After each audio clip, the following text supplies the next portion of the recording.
Well, good afternoon, everyone. I'm Dr. Walks. I'm joined this afternoon by the co-moderators of Black Health Trust, Dr. Randall Maxey, Dr. Barbara Neighbert Stevens, Dr. Jocelyn Hines. This afternoon, Dr. Maxey will be a few minutes late in joining us. Dr. Neighbert Stevens is on the road. She'll be our on the road correspondent today. And Dr. Hines is traveling. So we have a very busy afternoon for the hosts of the Black Health Trust. We are excited, though, nonetheless, because we have Dr. Jordan Despani joining us this afternoon. So we are very excited to have Dr. Despani. We are excited that Dr. Maxey and Dr. Neighbor Stevens will be joining us as soon as they can. So this afternoon, we are going to be talking about what's on everyone's mind, the updated booster that's going to be coming out, what's happening with COVID. And so we have Dr. Despani, who we're going to ask to start us off this afternoon by making a few comments about where things are with the pandemic, with the virus, with the new vaccine that's going to be made available, who should rush out and get it, if anyone should wait. So Dr. Despani, are you able to unmute and give us a little bit of background? There he is. Dr. Despani, it's good to see you, man. How are you? Well, and yourself? I'm doing very well, thanks. So give us an update. What is happening that we should know about the virus, and what about the new booster? Yeah, so in terms of the SARS coronavirus 2 pandemic that's been ongoing for quite some time, we're seeing that by and large, the majority or most dominant variants are actually BA4 and BA5. And those are members of the Omicron family of variants. And what's interesting is that the fact that BA4 and BA5 are the dominating variants is that this has actually caused the United States government to focus, or at least tell the pharmaceutical vaccine developers, i.e. Moderna and Pfizer, to create a bivalent. And by bivalent, I mean that this is just a vaccine that can target two variants of SARS coronavirus 2. Well, the United States government is like, yeah, you should focus on targeting the variants of concern that are right now in this mutational landscape. And that is something that differs from other vaccines in the rest of the world, for instance, the United Kingdom or even Australia, because they actually are using a bivalent vaccine that consists of the ancestral Wuhan parent virus as a target, and also BA1 Omicron, which was the first of the Omicron lineage to really knock us off of our feet circa November of 2021 to January of 2022. But again, what differs with this vaccine is that specifically in the United States, it is approved and it targets the Wuhan ancestral parent virus as well as the BA4 and BA5 variants. So Dr. Despani, does that mean that there's going to be a different booster available here than there is in the UK or in other parts of the world? Yes, sir, that is completely correct. Huh. Okay. So with all the traveling that we like to do, how does that impact our traveling, or should we be concerned about traveling? Right, one should always still take the necessary precautions, right? I mean, this typically now we've evolved towards this being on a case by case basis. Like, for instance, if you're older, then obviously you need to take more precautions. And by older, I mean, say age 65 plus. Another like aspect to take into consideration is if you have a weakened immune system. And yeah, we've actually seen like quite a bit of data that's actually indicated that, for instance, like Paxlovid, which is the most successful antiviral drug that we have on the market, that actually has equivocal, if any, results in those who are actually younger than the 65 plus cohort. So really, it's like random thing to, so it's not really helping you if you're not of a certain age, apparently. So yeah, so I mean, that's one thing that one needs to be mindful of. But otherwise, yeah, a person should still be masking up. A person should still be, like engaging in, useful, safe distancing practices, like as necessary to protect themselves. But yeah, by and large, I mean, we should be doing what we've done before, and that leveraging the tools that we have available. Yeah, I mean, again, if you can, maybe use Paxlovid with the caveat that I've said that for younger patients, they probably will not derive as much of any benefit, and then also perhaps get vaccinated. Although again, there's a difference again between the vaccine booster in the other parts of the world and the United States that needs to be discussed at length. So, and we'll be discussing that more. Dr. Maxey, Dr. Despani, because he's young, he just rushed right past the fact that finally there's a good thing for those of us that are 65 and over, that the Paxlovid works for us.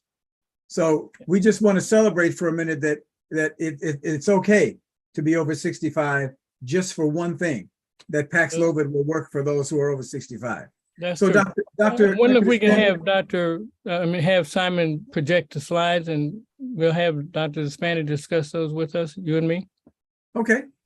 So Simon, while you're getting the slides pulled up, Dr. Despani, so from what you've just said, if someone is under 65, you would not recommend that they call their doctor and get a Paxlovid prescription. You would just recommend they be fully vaccinated and fully boosted and kind of ride out the symptoms at home? That's what the data is indicating. But again, it's on a case by case basis. So I mean, it won't hurt, but statistically speaking, it probably won't do anything much. Like it won't give you like a huge boost, especially considering the fact that we've even seen this occur in President Biden, is that as well as his wife, Dr. Jill Biden, is that they have actually had cases of COVID rebound. And we still think, because I've actually had that discussion briefly with Dr. Maxey prior private call, was that these, like individuals, when they're getting dosed, like it could very well be that the virus has replicated so much in their body that the specific dose that's given to them is not enough to halt or at least stop the viral replication dead in its tracks.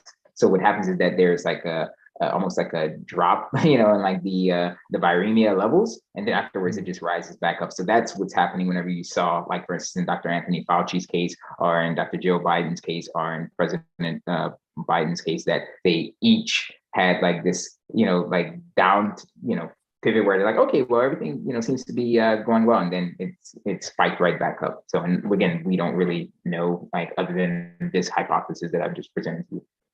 Wow, interesting. So can you go to the first COVID slide, the vaccine, the next slide?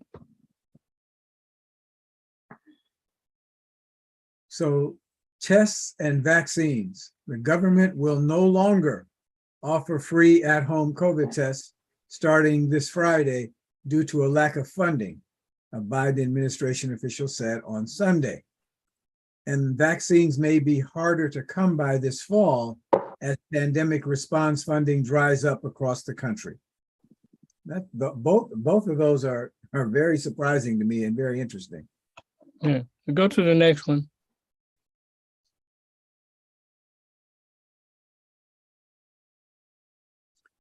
So the updated booster, the CDC's vaccine advisors on Thursday recommended updated COVID-19 booster shots from Pfizer, BioNTech, and Moderna that target the latest Omicron subvariants, setting aside concerns about the lack of clinical trial data with the newly formulated vaccines. In a pair of 13-to-1 votes, the Advisory Committee on Immunization Practices recommended the bivalent vaccines from Pfizer for individuals 12 and older, and Moderna for individuals 18 and up be administered a minimum of 2 months following a primary series or previous booster shot. So that's that first slide, Dr. Maxey. Yeah, there's one more that was relevant, then we can let Okay. Dr. Despani discuss with us and comment on those. The ACIP vote, which we just, the previous slide covered. The first bullet is Oliver Brooks, MD of Watts Healthcare Corporation in Los Angeles and an NMA past president, qualified his vote, saying he voted yes because, quotes, it's the way seasonal influenza is done, end quotes. In the second bullet, to keep pace with seasonal influenza variant changes, updates to influenza boosters are regularly recommended without clinical trial data. Here we go. Yeah. So Dr. Despani, we talked about some of this, but it seems like this is what we do normally with other vaccines, right? Right. Yeah, right. And that's the thing that we need to make the viewers of the Black Health Trust and just within the community writ large mindful of is the fact that, again, what is the kerfuffle, if you wish to call it a kerfuffle, is the fact that in the United States, this new updated booster that consists of the ancestral parent virus, like as half of it, and then like BA4 and BA5 targeted antigens as the other half of it, that has only been tested in vitro, meaning in the glass, like lab, benchtop studies, and then in mice. And then afterwards, it went into production. Again, this is what we do with the quadrivalent seasonal influenza virus vaccines every year, right? That's how we got from it being like just one to now it's targeting influenza A and influenza B. Then we got to trivalent, and then we got to quadrivalent and whatnot. I mean, really what virologists in the influenza virus space do is that they predict and prognosticate which strains of influenza A and influenza B will actually be the predominant species in for the upcoming influenza winter. And then they go ahead and they produce that. Right? Again, this is all like a priori prima facie type of data prediction. And really sometimes they get the nail right on the head, and it provides, again, almost like 80-90% efficiency or efficacy. And there are other cases where, because it was poorly or mismatched against what actually ended up coming out in the population, then you have like its 30% efficacy ratios. And again, that's the way that things are done for the influenza virus vaccines. So people need to be mindful of that. And then the second aspect of that is that, again, in other parts of the world, they're using a booster that consists of the ancestral Wuhan parent virus for one target, and the other, like this BA1 Omicron, for which they actually do have not only in vitro and in vivo, in vitro again, meaning in the glass lab test studies, and in vivo being in animals, i.e. Mice studies, but they also have tested the BA1 / Wuhan ancestral parent virus booster in human subjects. So that's the benefit that the booster in other parts of the world has over the US-based booster. So Dr. Jordan, Dr. Walks would have gotten on me. What does the word ancestry, in what context are you using it? I don't know why you let him get away with it, Dr. Walks. I'm just happy he's with us, Dr. Maxey, and I knew you would step up. In what context you use that word ancestry? What does that mean? Ancestry. So I mean, it's almost an analogous phrase to the fact that, for instance, like Dr. Maxey descends from an illustrious line of leaders and what have you. In this case, when I say ancestral, it's the exact same thing with regards to viruses, right? Because at the end of the day, we all operate off the same chain of life, i.e. DNA. So really you can build these what are called phylogenetic maps, which are, another term for family ancestry, and trace how this Omicron is related and is a descendant of the original Wuhan parent virus, the one that we were worrying about in November and December of 2019. That was the original parent virus. And what we have deduced from studies and have actually pretty much, again, revealed for the most part, again, these are all hypotheses, so you can't say definitively, but the idea that the COVID-19 emerged zoonotic and via a zoonotic infection. Zoonotic just means that an infection that goes from animals into humans, that happened like somewhere, and then it subsequently concentrated in the Wuhan seafood marketplace.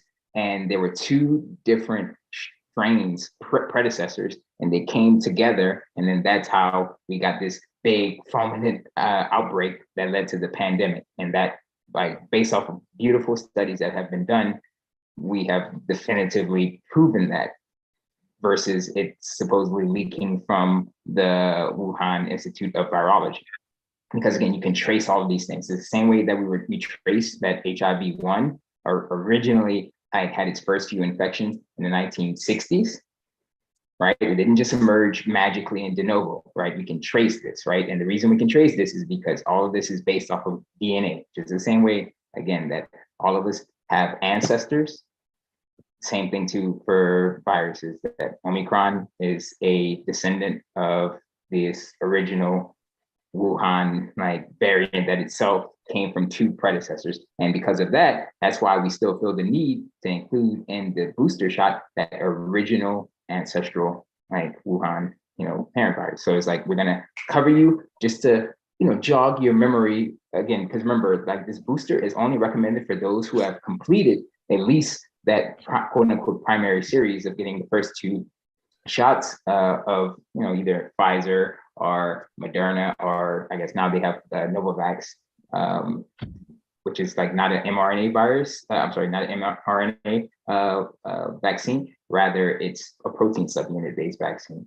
So, which is more standard. For instance, that's what we use for the human papillomavirus injection to, prevent girls and boys from developing human papillomavirus, like warts and STDs and what have you. So yes, again, that's how we deduce these things, right? We don't just, magically say oh, okay, it just came from somewhere and we're not gonna dig into it further. And again, that has the benefit of helping your immune system go through its paces and hey, do you recognize this original parent virus version of SARS coronavirus 2? Well, here, check out in tandem this BA4, BA5, so that your body already has built up a pre-recognition pattern before it encounters BA4 or BA5 in case you haven't been infected. And if you have been infected already, then it just refreshes and rejiggers your immune response. So Dr. Despani, there are a couple of things in the chat I wanted to make sure that we got to. And one of them is someone asking for a definition, and given the context, you can probably do this very quickly. The definition of a priori. Yes. And then secondly, asking for a definition of prima facie. Yeah, prima facie. Both of those words. Yes, sorry. Yeah, I studied classical Latin as a hobby, so I sometimes go there, but rather. I had to take Latin in high school, Dr. Despani. I still have nightmares. Go ahead. Yeah. So prima facie just literally means at first face. Anytime you see facie, that literally means face, and prima primo, prima, etc. is just first, prima donna, for instance. And then a priori just means first, that's something that's just done even before consideration of anything else, or alternatively can mean that is the existing base of things, and from which we branch off and move on to new things, right? So that's the foundation, if you will, or previous knowledge, for instance. So Dr. Despani, before Dr. Maxey asks all of the academic questions, and then Dr. Neighbor-Stevens jumps in with all of the great questions, I have a neighborhood question. One of the things about the vaccines way back when was the mRNA vaccines were new. We hadn't seen them before. People were saying, I don't trust it. They made it too quickly. And the scientific community responded with, it wasn't made too quickly. And look at all the testing that we have. the vaccines are safe, the vaccines work. And while we're giving them out, we're doing more monitoring to make sure we understand more. Now we have these boosters that were made relatively, I won't use the word quickly, but they got here in short order. And we don't have the same human testing. So my question is, are we telling people that because the first vaccines, the first mRNA vaccines worked and were safe, that methodology is now safe? And if we make boosters the same way, because the flu shots are not mRNA vaccines, right? Right. Dr. Walks, That's a different technology. Dr. Dr. Walks, I'm wondering if you can have him comment on the next 3 slides, and I think that'll address your question. So we can. Oh, I thought I didn't know we were still doing the slides. So yeah, because people, I'm sure there's some people out there who are concerned about the fact that now we're saying the mRNA technology and methodology is safe, so we can just put a booster together. So what to do? Yes, go ahead. Sarah Oliver, MD, MPH, and the lead for the ACIP, that's the vaccination committee, for the ACIP's work group on COVID-19 vaccines, showed projections suggesting a delay in rolling out the BA.4 and BA.5 targeted vaccines to November would result in 137,000 more hospitalizations and 9,700 more deaths. So she was suggesting if there's a delay in rolling them out to November, we'll have these bad outcomes with more hospitalizations and more deaths. Okay, the second bullet is many ACIP members struggled with the recommended 2-month interval leading up to the new bivalent shot. Brooks and others said they would recommend their patients wait 6 months unless there's a really good reason to get a booster after 2 months. Next slide, please. Thanks, Simon. Research. Clinical data supporting the targeted shots came from trials testing the company's BA-1 targeting bivalent booster shots, which were being recommended in Europe. Second mouse. Mouse models presented by representatives from Moderna and Pfizer suggested the BA.4, BA.5 directed boosters would increase neutralization for all Omicron variants. Okay. Adverse events. Vaccine adverse event reporting system data presented by CDC's Tom Shimabukuro, MD, MPH, detailed reports ranging from incorrect dosing and product administered to patients of an inappropriate age, as well as the use of expired products. Second bullet, quotes, we need to provide a clear planning for when changes will occur to labeling. That's my request of both companies, end quotes. ACIP Chair Grace Lee, MD of Stanford Medicine in California, told the committee. Next slide, please. There we go. So I think that's the last one on the vaccines, Dr. Maxey. Yes, it is. Thanks, so Simon. I definitely would like Dr. Despani and also Dr. Neighbors-Stevens, and she used the word a lot about neutralizing antibodies. So how can we address what these slides are saying, Dr. Despani? So Dr. Despani, as we get to the slides, I just wanted to finish that neighborhood question. So now we're saying that the mRNA technology and everything is safe. And so if these boosters come out without the human testing and what have you, we should trust them because we've seen these vaccines be safe for the first set and the first set of boosters. Is that correct? Yes, that would be the message more or less. But again, for some people, they'll probably wait, frankly speaking, until they see, like that other people have kind of been the early adopters, and then, it almost follows like this hype cycle, which like resembles a curve where, people like get it once it becomes more, I guess, trusted and so forth, and then you have like the late adopters at the bottom of the curve. Well, Dr. Maxey and I will be pushing people out of the way to get the new booster. Exactly. And that's the way that you do it, right? This 80-20, like really like 80% of effect is determined by 20% of like the causation, right? That's also known as the Pareto principle.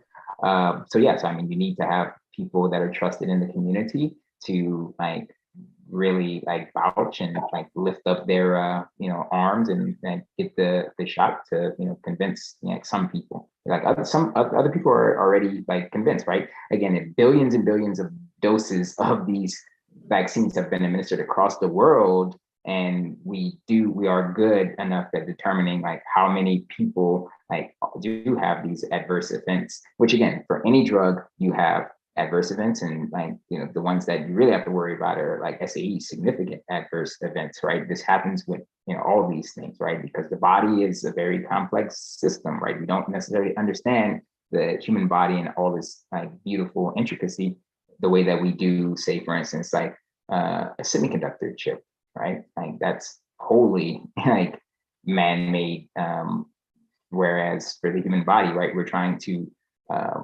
perturb for benefit a system that we're continually learning about, right? So that's the difficulty, and also the encouraging thing about pursuing something as beneficial as human medicine. So Dr. Despani, to go back to Dr. Maxey's slides, the ones that we just looked at, one thing I think in terms of our being able to make recommendations here on the Black Health Trust, and of course our first recommendation always is to see your primary care practitioner and talk with them about it. But we've got one of the slides, Dr.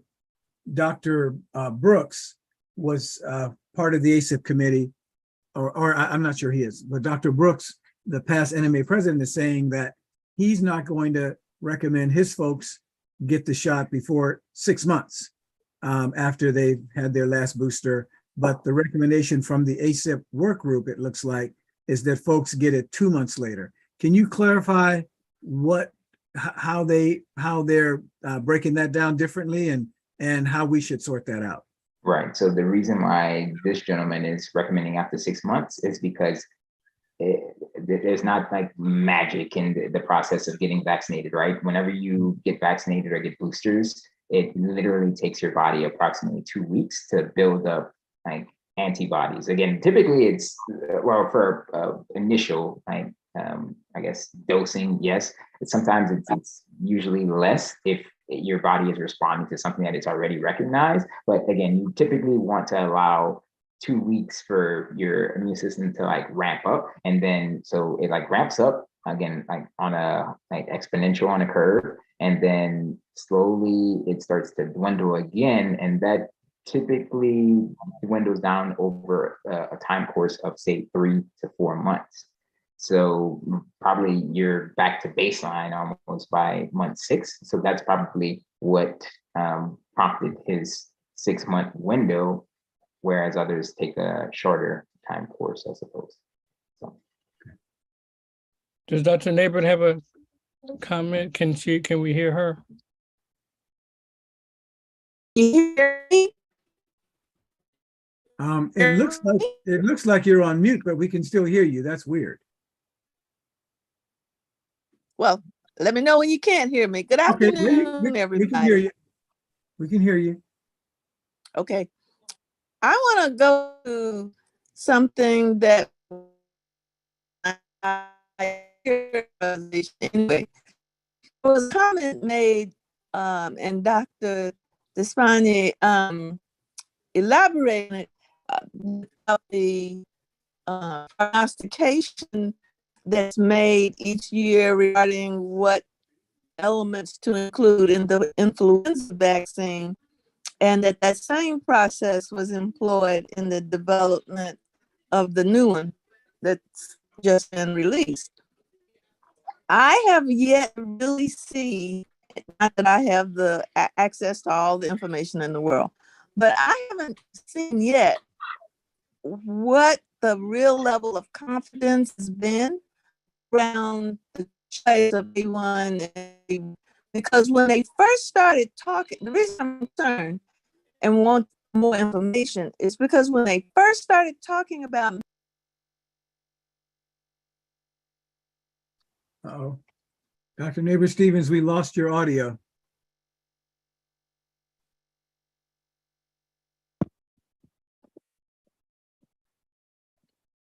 Can we get her back? okay, I'm back. It was Okay. noted then, and it's not been addressed now. How confident are we that we're going to be looking at issues around B5 and B1? Probably B5 is the most predominant one now. How confident are we that we're going to be dealing with disease caused by that variant in December, in March, in June? Dr. Despani, have you seen anything to give us confidence that this is what we're going to be dealing with, as opposed to a flare up of some of the newer variants that that have already been identified? Right. Yeah. So I mean, right now, again, like BA4 and BA5 are still like they have the monopoly, but that could very well change to something like BA2.75 by March. Again, we don't know. That's why we try to use wastewater samples and other methods of screening in order to determine like how we're doing in this battle just to stay in place. But remember that whenever we did end up getting the initial booster that was offered last year, all that was just another version of the ancestral Wuhan parent virus before. And remember, that was last year. And by then we had already seen Alpha, Beta, Delta, and it still provided a boost, even though all it was just a reduced amount of the ancestral parent virus, as in an antigenic target. So there's still some value. There's still some value in being like inoculated, such that you have protection against a member of the Omicron family. But okay, if it changes to like a non-Omicron member family, you're going to be not as protected. But that's why the vaccine developers did include that ancestral parent virus as an antigenic target as well, right? And it's all in equal proportions, right? Because for the Pfizer vaccine, it's 30 micrograms of the actual like material, and that's subdivided thereafter. So 15 micrograms of ancestral Wuhan parent virus, 15 micrograms of BA1 in Europe, and then BA4 BA4, I think BA4, BA5 for the US, and then for Moderna is the same thing, except it's 50 micrograms total, and it's 25 micrograms, obviously to make up the 50 micrograms.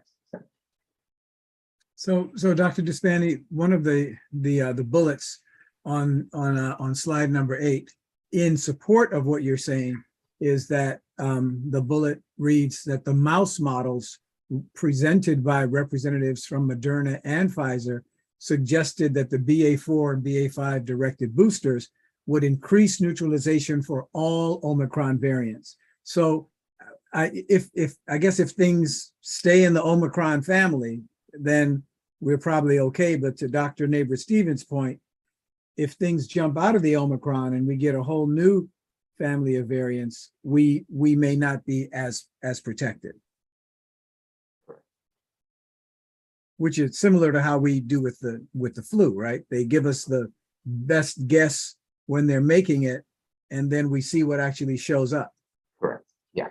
So, yeah, one would hope that future techniques and maybe even the advent of quantum computing can help us better engage predictive technologies. Same thing too with artificial intelligence. But this is just the state of the art right now, for lack of a better term. So I think for me, the way I think about it practically is just that we know that we can benefit from a boost at some point, especially those who are seniors or what have you, need to stay current with the booster. So the recommendation would be that folks see their healthcare provider and have a conversation about it, because the booster is a good idea. The science supports recommending the booster. And yes, we don't know exactly what variant will be around in December, but at least the ones that are around now, we won't get those, or we'll be better protected from those. Mhm. Right. No. The other slide, Dr. Walks, that we should pay a little attention to and get Dr. Despani's and Dr. Neighbor's comment on is the one regarding adverse events. Mhm. And a lot of times we just go stick out our arms and let them give us a vaccination without knowing whether they're giving you an expired injection or one that is not for your age group. And the question is that some of these adverse events that people blame on the good virus, the good vaccine, is actually incorrectly administering the bad stuff and incorrect directions. Am I right on that? Well, You that can show that slide, Simon. if That you is that is what the slide reads, Dr. Maxey. Vaccine adverse event reporting system, which is a thing. There's a reporting system for adverse events. There's data from that system presented by CDC's professional, detailed reports ranging from incorrect dosing and product administered to patients of an inappropriate age, as well as the use of expired products. So Dr. Maxey, I want Dr. Despani and Dr. Neighbor-Stevens to comment on this. And at the same time, the slide is there to show that it looks like a lot of these adverse events are not because there's something wrong with the vaccine. At the same time, this is not a message that we should be thinking that everybody who's given us a shot is incompetent and they're giving us an incorrect dose, or they're giving us something for the wrong age, and we should demand to see the expiration date on the vial. Is that fair to say? Well, I would at least ask him, have you checked the label? And I'd invite Dr. Gibson to make a comment on this as well. Okay.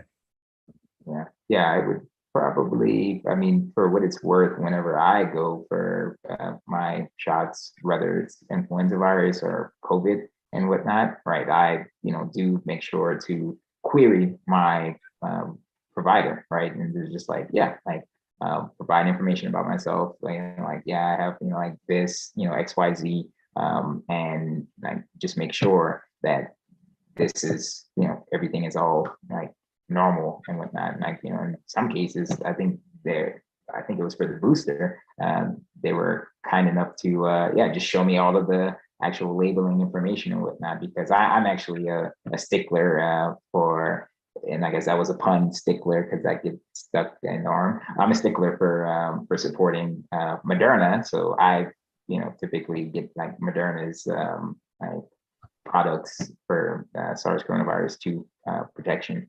So yes, I'm very can I specifically have the Moderna one, and they, entertain my request. So yes, again, I think it's very similar to the whole idea of being informed and do your own due diligence, right? Because at the end of the day, it's going in your body, so you have to be responsible at the end of the day. And even if the government is providing this, at the end of the day, it's your life, right? So there's something to be said about being able to understand things that come down from above, right? Which is the process of providing the vaccines, but then also knowing that there's bottom-up approach for us too, because we comprise said society. So yeah, and you just never know, right? Because there can be, an adverse event, right? That can happen with anything, even something like acetaminophen. That's over-the-counter medicine, but if you take too much of it, you'll have liver failure. Mhm. always do one's own due diligence. Can we unmute Dr. Gibson? Dr. Gibson has a comment on the. I do. There we go. I do actually. Thank you, Dr. Walks. It's incredibly important to remember that this, again, is more of a reason to get to know your pharmacist, because I don't know that anyone is more obsessed with proper dosing and expiration than the pharmacist, because that's what our livelihoods in large part depend on. Also, you can get a whole host of other questions answered.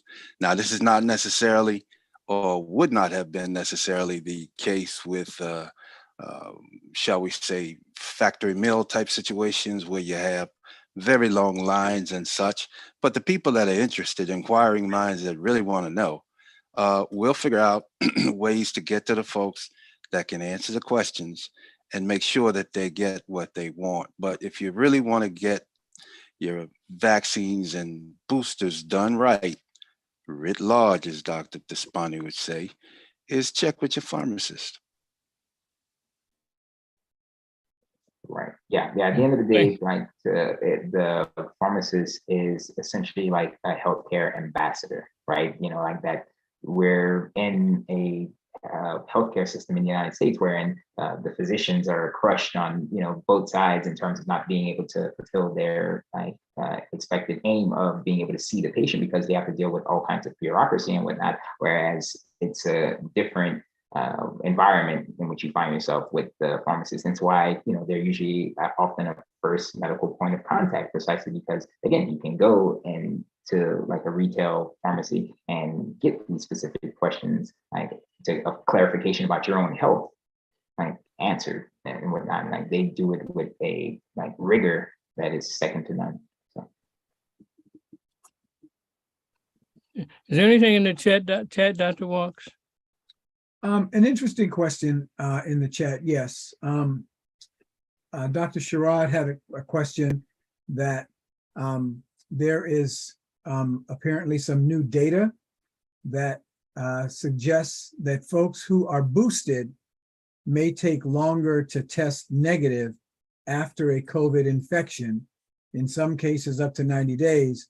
And so if these folks are taking longer to test negative after a COVID infection, are they still contagious for that long period of time? What type of test? Let's ask her that question. Which test, PCR or rapid test? Can we unmute Dr. Sherrod? Yeah. Good morning. I'm not sure exactly what test. I've just there was one article that I read, and I really don't remember exactly which test they were using. I assume they're using the PCR test. And I just talked to a relative of mine who has seen a physician who said that he was actually seeing people test up to 90 days positive. And my question is whether they're contagious. Well, if they're still testing. That typically is a PCR that can test positive for a long time, but that does not suggest contagion. It's a rapid test that will tell you whether you are currently contagious. Now, the one question I also have of either you, Dr. Spanny, or Dr. Walks, or Dr. Nabors-Stevens, or any of our medical advisory, I've been testing people, and I got tested myself. And when people are very contagious, it shows up positive very quickly, even though they say you can wait 15 minutes. But if that test shows up positive, like in the first few seconds, the first few minutes, that's definitely positive. So it's the PCR test that can stay positive long after you're not contagious. It's the rapid test that will tell you if you are currently contagious. Any comments on that? So you're saying that if it's the rapid antigen test, then you would be it's a more reliable test for contagiousness than the PCR? Correct. PCR Okay. just means you have been exposed. It does not mean you're contagious. Right. Okay. Well, that's a good point. I think it's something that we need to know. The rapid antigen will tell you whether you're contagious or not, Yeah. So, even if you're testing positive on the PCR. so Dr. Sherrod, I'm going to say this and I'll kick it over to Dr. Despani.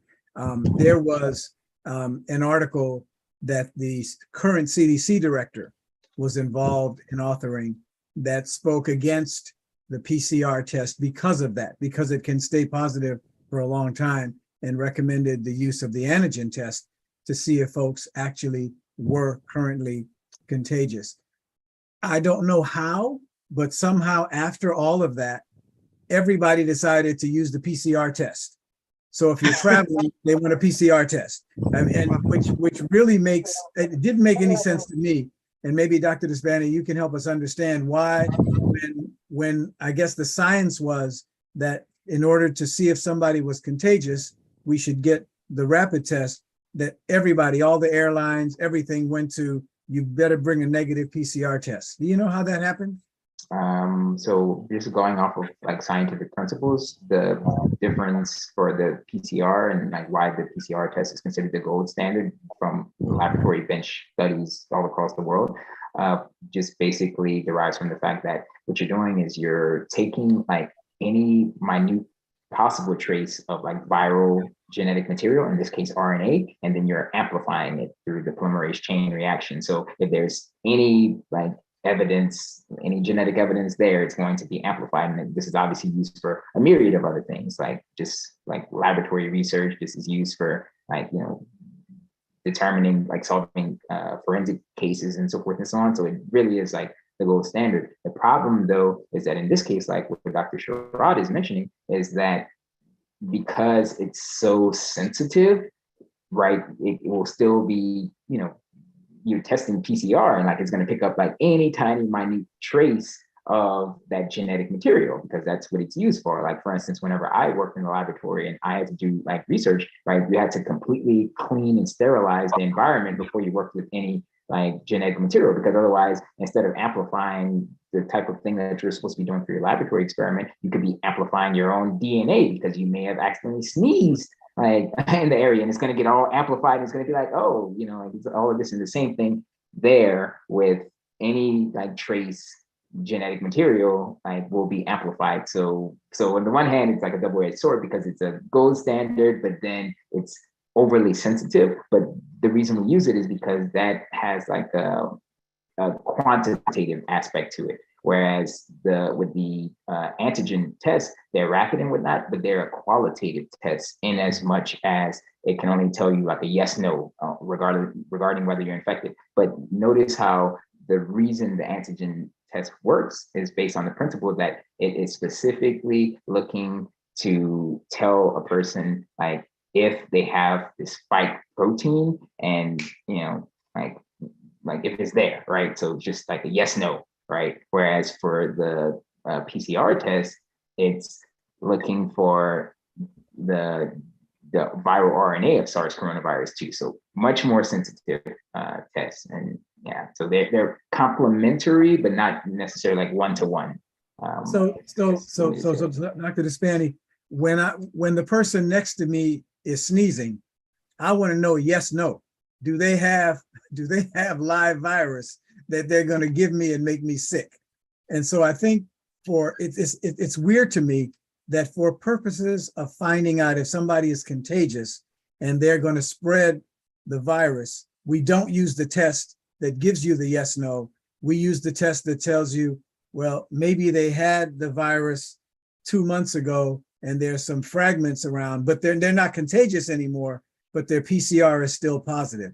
It just seems like a. So let me just take this back to Dr. Sherrod's question.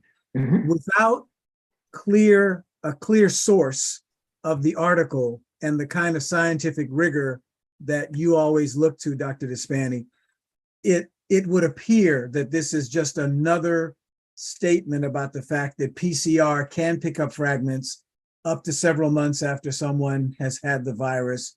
And I don't know that it has anything to do with whether you've been boosted or not, because we've heard that PCR can pick up test fragments months after. Is that a fair way to look at it? Yeah. Without knowing all the details, yes, I would say yeah, because it can be, because again, it's a more sensitive test, ergo, it can give you more false positives. So, Did Dr. Neighbor have a comment? She wrote something about sources and reliability, Dr. Neighbor. I thought that's what we were just covering. Dr. Walks just covered it. Okay. And, whenever we have something new come out, there should be questioning. No question, we should question. But when we question and we look at information, we should also try to be very careful about analyzing the source of that information, because we're in an information age, but it doesn't necessarily have to be good information or true information that we see. So we just need to always keep in the back of our minds source and reliability. Perfect. So I in mean, summary, I can't have my own truth, Dr. Neighbor Stevens? you'd have to be mega. You absolutely can have your own truth, and I respect your own truth as being your truth. Oh, so I can have my own truth. I just can't share it on the Black Health Trust. Okay, I got it. So just as we summarize this, because this is a Labor Day weekend and we don't want to stay too long, Dr. Neighbor will lob a ICBM over me. It seems like the takeaway, especially when Dr. Walks raised the question of the person next to him sneezing, it still makes sense to use common sense, to use facial coverings when indoors especially, to be as clean as possible with hand washing. What else should we do, Dr. Despani and Dr. Walks and Dr. Neighbor? we should, again, reduce any risk factors that you might have, right? I mean, you need to exercise, and exercise can take many different forms, right? Just like, walking around, et cetera, et cetera. You need to have a well-balanced diet. Yeah, I mean, like, these are all things that would apply in any given scenario. Like, you should always be washing your hands.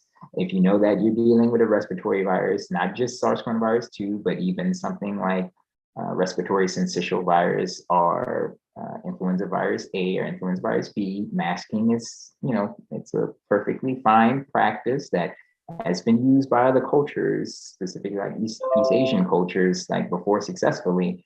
So yeah, these are all like almost common sense things that you can use to like enhance and improve your own life. And it's just going to help, and it's going to pay dividends regardless of like what you do, because yeah, at the end of the day, your health is worth everything. Thank you, Dr. Despani, for always stepping up to the plate, especially with this uncharted new set of vaccines that we're going into. If you stick around for a few more things, I was speaking with Dr. Neighbor Stevens about the water events going on in Jackson, Mississippi, where they don't have potable water. They're unable to drink the water, can't flush toilets. So they're in a heck of a mess. And she said, well, it's not only Mississippi and Jackson, but we have the same thing in Tennessee and probably other states. And we do know that if you step back and look, a lot of the hotspots for unsafe, unclean water is heavily weighted towards communities of color. We know that there was an issue in, I don't forget the city, but in Michigan, where they had toxins in the water. So I just want to talk about these last couple of slides and invite people to comment. Maybe Dr. Walks, you could do the honors of seeing what some of this stuff, if we agree with it or what. Yeah, I'm happy to read through the slides, Dr. Maxey. It looks like the first slide up is titled Water Issues. First bullet, if you don't have safe bottled water, you should boil your water, underline, boil your water to make it safe to drink. Boiling is the surest method to kill disease-causing germs, including viruses, bacteria, and parasites. Bullet number 2, you can improve the flat taste of boiled water by pouring it from one container to another and then allowing it to stand for a few hours, or adding a pinch of salt for each quart or liter of boiled water. I would love to have Dr. Despani just reply to that. And because this statement that if we boil the water, we're killing all the viruses, bacteria, and everything. Dr. Despani, is there anything that we're not killing? Is boiling the water enough? Boiling water, yeah, but will obviously denature. Denature is just a scientific term for like break apart and coil up and just mess up proteins. Proteins are the workhorse of the body of everything from insects to humans. And yeah, I mean, that would be something that can destroy most microorganisms, including fungus or fungi, viruses, and bacteria. Now, there are some things that might be hardy if like they're in like a spore like form, because the spores of some microorganisms tend to be very hardy, but that's almost like on a case by case basis. But by and large, you boil like water, most things will be like destroyed, and that is a beneficial thing. And yeah, I mean, obviously you can use sodium chloride, aka table salt, in order to make things have like a good flavor, or et cetera, but just be mindful that you don't want to like just go crazy and pouring salt and whatnot, because then you start to increase your risk of hypertension. Yeah, let's go back one slide. We skipped one, Dr. Walks. Oh, we did, okay. So while we're going back, Dr. Despani, they say boil water, but when you boil the water, it starts to go off as steam. So are we boiling it for 30 seconds, for a minute, as soon as it comes to a boil? When you boil water for this purpose, how long do you boil it? I would probably say once it reaches a rolling boil, you probably want to do so for 30 seconds to a minute. Okay. But then once you take it off, you probably want to let it like cool a little bit, just for the sake of not dealing with something that is like that can be a scalding risk. And the reason why I know all of this is because I've made many different types of teas, and one lesson that I always learn from carelessness is burning oneself is never a pleasant experience. So yeah, so that's one of the main risks. Can I say something for all the folks that went to Santa Barbara Avenue Elementary School with me? After you boil the water, don't pour it into a container that either you just took it out of when you boiled it, or a container that hasn't been washed with some boiled water, right? Because I can see boiling the water and then we're gonna pour it into this thing in order to let it cool. We don't want to do that, right?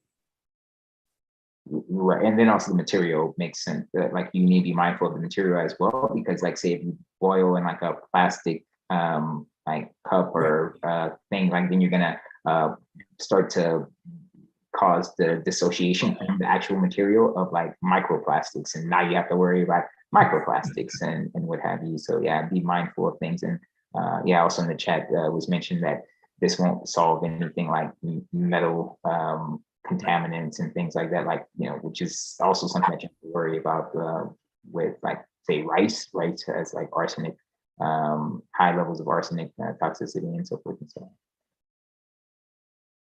There are so many things that are trying to get us. Okay. Well, could I make a comment on what I thought Dr. Despani was going to go there. Lead is one of our biggest worries. Mhm. And although this issue in Jackson is a contamination of the water from having significant issues all over the country. And but we are having significant infrastructure in the country because we have various reasons not addressed of our infrastructure. And so cities all over the country are struggling with breaking water mains. And even if the water mains or the water lines in homes that were built before 1970, I think the year is, We can't hear you too well, Dr. Neighbor Stevens. Dr. Walsh, could you do this slide maybe till she comes I back? can, Dr. Neighbors Stevens left us with a cliffhanger. Homes built before 1970. Were built with cast iron pipes, water pipes, and those are deteriorating now on the inside. So that even if you know that your home doesn't have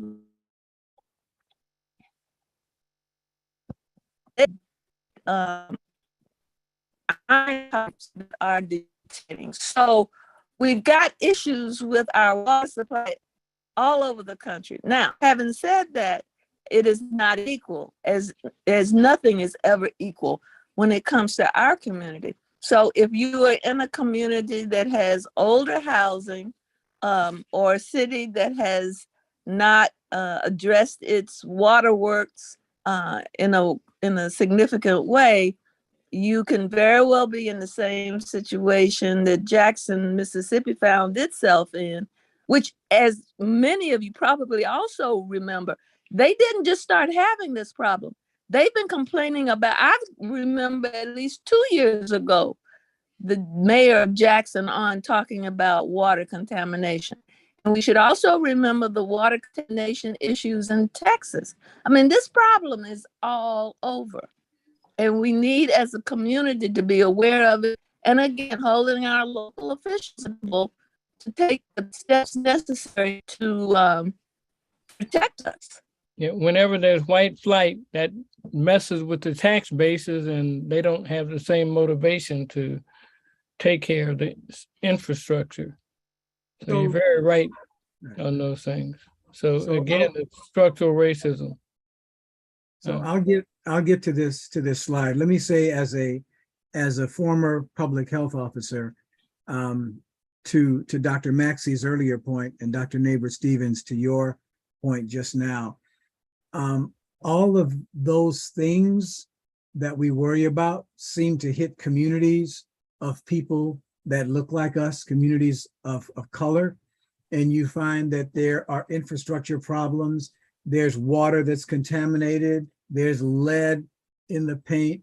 There are more rodents in the area.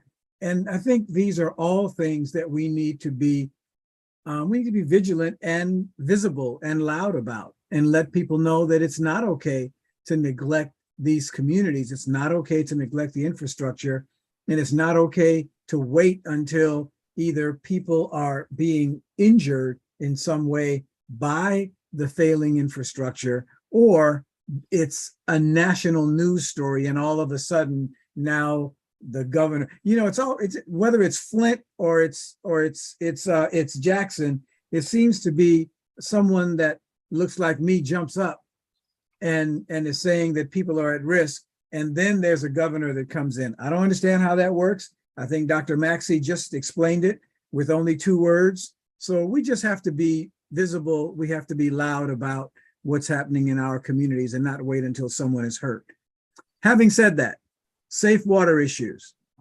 Bullet 1, water that has fuel, toxic chemicals, or radioactive materials in it will not be made safe by boiling or disinfection. Use bottled water or a different source of water if you know or suspect that your water might be contaminated with fuel or toxic chemicals. Dr. Maxey, this is where I throw my hands up and tear my hair out. How am I supposed to know if my water is contaminated unless somebody tells me? I'm sitting in my house and I'm supposed to somehow figure out there are toxic chemicals in my water? I hate stuff like this because people just don't know until somebody is hurt, right? Well, if you don't have COVID, your olfactory senses will help you detect even faint smells of fuel oils and things, and taste. But the key thing is, I don't want people to think that boiling water cures everything. Well, those smells will probably still be there after you boil your water to some extent. Now, Yeah. Bullet number 2, if you suspect your water is contaminated with fuel or chemicals, contact your local health department for specific advice Or if you're in Los Angeles, ask Dr. Maxey to come over and smell it. I think there's one more slide when you go down.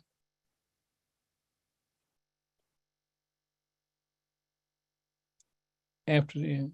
Okay, there we go. Thank you, Simon. Water issues.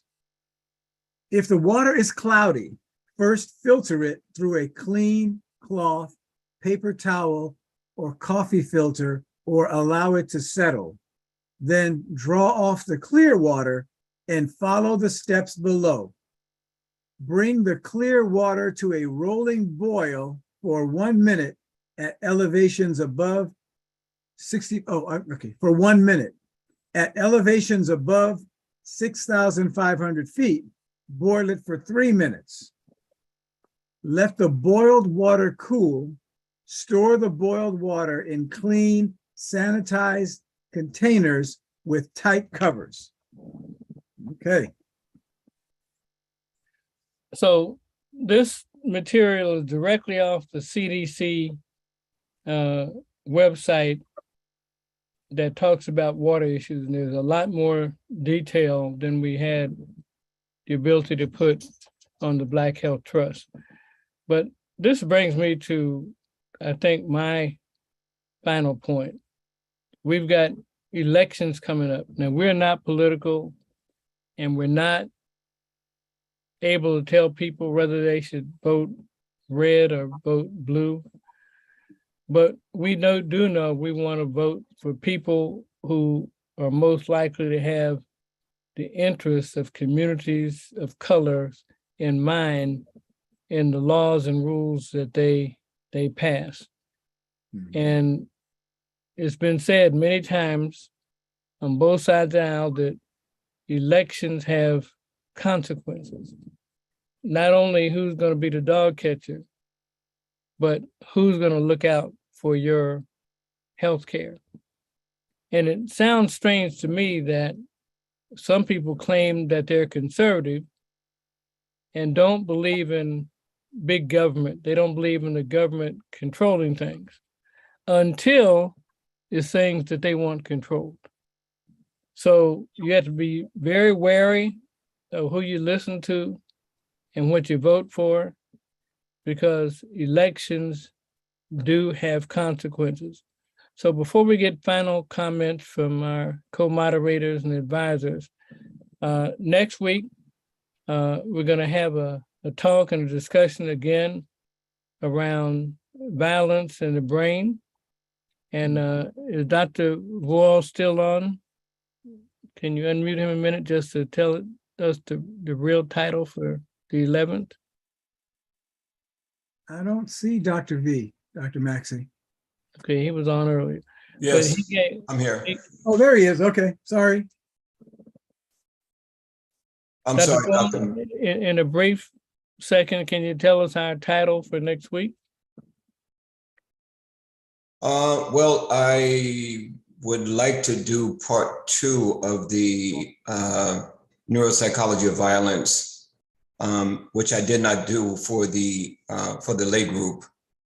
And that will be followed by, because we had such a lively discussion on Wednesday, I would like to follow that up with the topic of thought technology in as an intervention for children with neurodevelopmental and neurological disorders, which I think is really important because the future is now, and the information that will be disseminated, I can't tell you how important it is for our communities to know that this technology is now available.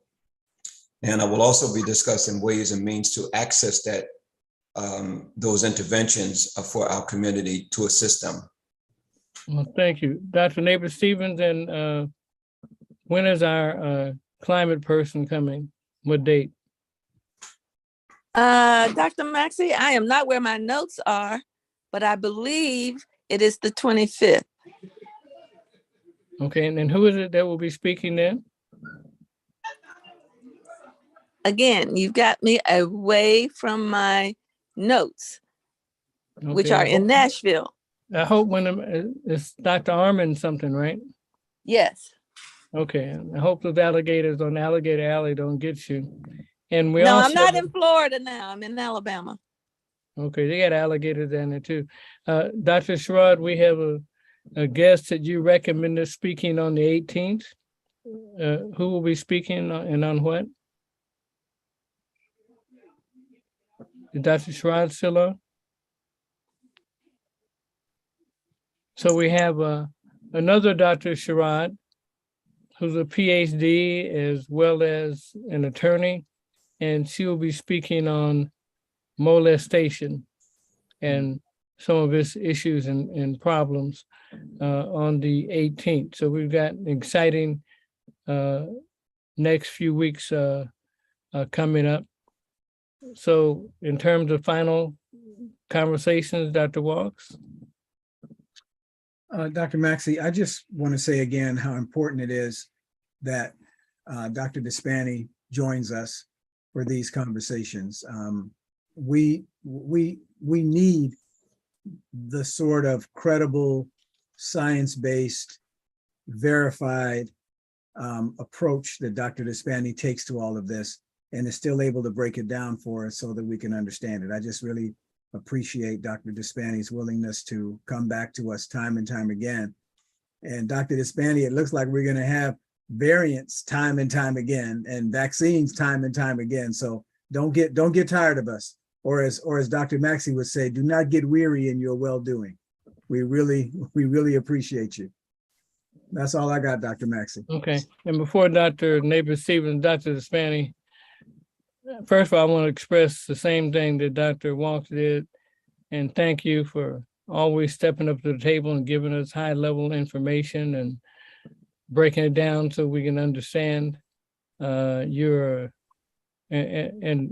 you and Dr. Gary Dennis, Dr. Gary Dennis isn't 30 anymore, but he was chief of neurosurgery when he was 30, and you're still just about 30, and I'm amazed at you. You care for any final words?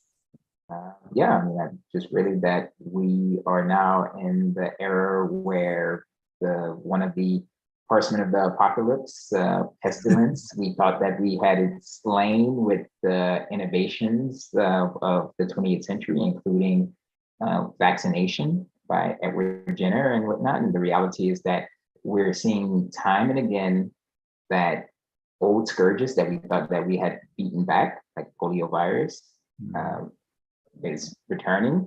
You know, it's in San Francisco and New York, on top of threats that we never had even imagined, like SARS coronavirus 2 or monkeypox. And the reality is that we're entering a new era and we need to be prepared for this. So let us try to internalize the lessons of these past 2 years such that we can actually like move forward and rebuild and repurpose our activities, our behaviors, so that we can be set up for maximal success. Because again, like at the end of the day, it's all about preserving like your health so that you can actually pursue the things in life that you want. So you have to defend in order to go on the offensive. On that note, Dr. Maxey, what Dr. Despani just said makes me feel I need to jump in and say something. Go You're ahead. right. You're right, of course, that we can't tell people how to vote, but we can tell people to vote. And we can tell people the consequences of sitting back and not doing anything. And let me just indulge me for a moment, if you can. We've seen in the news the last couple of weeks consequences of the pandemic, right? So we know that children have lost learning from not being in school, and many children have not been able to do the remote learning. We also know that in our communities, because of a lack of resources, we've been hit harder. And that's been well documented. Our communities, people that look like us, have been hit harder by these things, this lack of being in school and what have you. Resources have not been available during the pandemic. And though in our communities, we don't think that things like special ed are what we don't want our kids labeled. You want your kids in special ed if they need it. The resources available through IEPs and other things are really, really critical for many children. So when we see that the science is showing us that during a pandemic, people that don't have certain kinds of resources, people in certain communities are being hit harder. When this broad brush of this closing and that closing hits, we have to have people in place that are going to look out for our communities. We can't go through the next pandemic or the next challenge with the same result, which is that our community is hit harder and our children are hit harder with respect to learning. So I just urge folks to look at the science that's coming out about the consequences of this pandemic and really think about how it impacts us if we don't vote, if people who don't care about us and our communities continue to get reelected. I'm not saying who to vote for. I'm just saying vote our interest, vote your interest in your community, knowing what's happened with this pandemic and knowing there's going to be another one. I'm sorry. Let me get back off my soapbox now. Don't trip. Dr. Neighbor Stephen. Oh, that's a hard one to follow. But I want to say, comment about the two segments that we addressed today. First, about COVID and the vaccinations. I would urge our audience to take to heart the information, not just from today, but over the 2 years that we have been sharing, and try to don't succumb to the so-called COVID fatigue, and don't start being complacent. Be responsible. And remember this, I read this statistic this week, and I wanted to make sure I shared it, that at this point, there are over 16 million Americans that have been diagnosed with long COVID. And of those 16 million, at least 4 million of them will not be able to return to their former work. Wow. So we've talked a lot about the health consequences of COVID, but I just wanted to also share that there are economic consequences as well. Yeah. The other thing that I wanted to just touch on is we were talking about water quality. A couple of months ago, I read an article that, to my dismay, said that there is no place that you can safely drink rainwater anymore. That we have so successfully polluted everything and continue to pollute that when water rains down on us from the sky, it's already contaminated. Wow, that's powerful. Wow. Just going to my gut a minute. Any of our advisory committee want to make a brief closing remark? I see Dr. Steiner, Dr. Rhonda Johnson. Care for a quick comment before we go? Sure, Dr. Maxey, Ken Steiner here. Good to see you again. Great to have Dr. Despani here. I just wanted to emphasize that. And this was real informative and up to date and answered a lot of questions I think we all have. So thank you for this. I'm going to be getting my booster for sure. And this was very helpful. Thanks so much. Is Dr. Rhonda Johnson available? I had a long talk yesterday with Dr. Lisa Dawes, who's from Jamaica, who's not on. No, she's on, Dr. Maxey.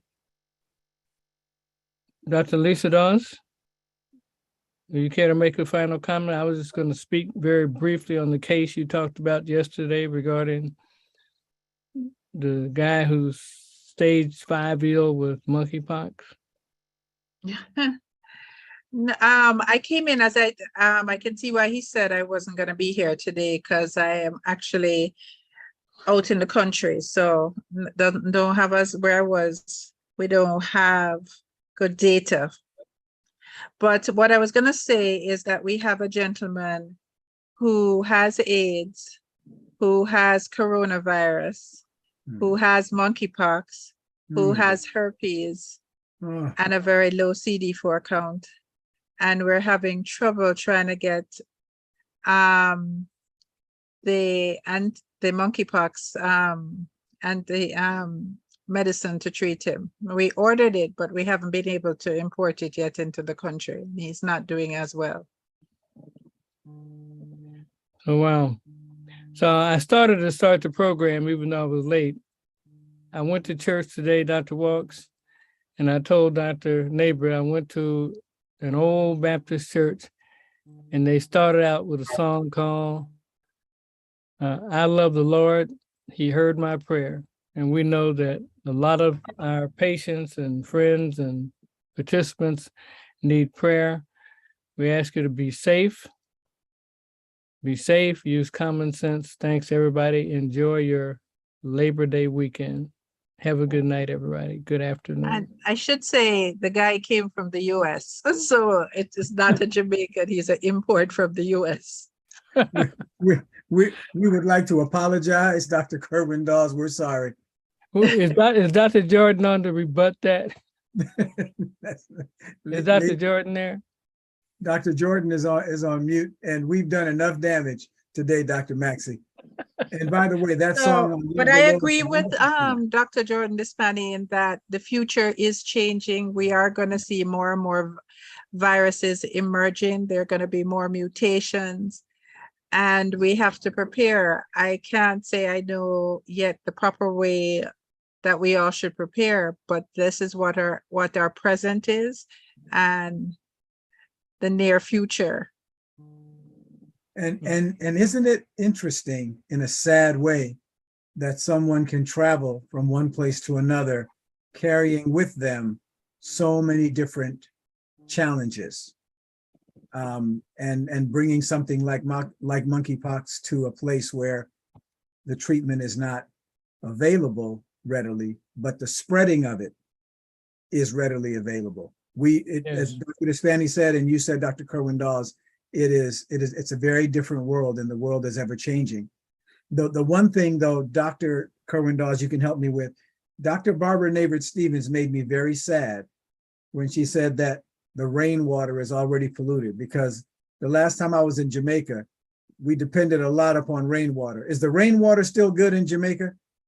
Our rainwater is still good. Okay. The only thing that we caution people about is we actually have good potable water in general. When we have heavy rain, they actually turn off the water because the rivers get muddy and it blocks up the filters. But the rainwater is still quite good. When we boil water though, we don't get rid of all the cysts. So for those that use a neti pot, we tell them that you can't boil the water and use it in your nose to watch out your sinuses. I mean, your body, when you boil it and drink it, your acid takes care of the cyst for us. But when you use it in your nose, we don't have any acid in your stomach to do that. But our rainwater is still quite good. Well, We just have to make sure that when people are collecting it, that they keep it away from rodents and other things can't get into it after they've collected it. Dr. Dawes, I'm from Missouri, so I don't believe anything. I've got to come over there and test it out and make sure you're telling the truth, okay? Sure, but there's still a lot of communities, unfortunately, that are still quite dependent on rainwater that do not have water coming in pipes or piped areas. We still have areas like that existing in Jamaica, and quite a few actually. Yeah. All right. Well, thank you so much for being on, and thanks everybody. Be safe today. We'll be back next week. Good day, everyone. Be safe. And thanks again, Simon. Yes, always. Thank you. Bye. Um, Bye.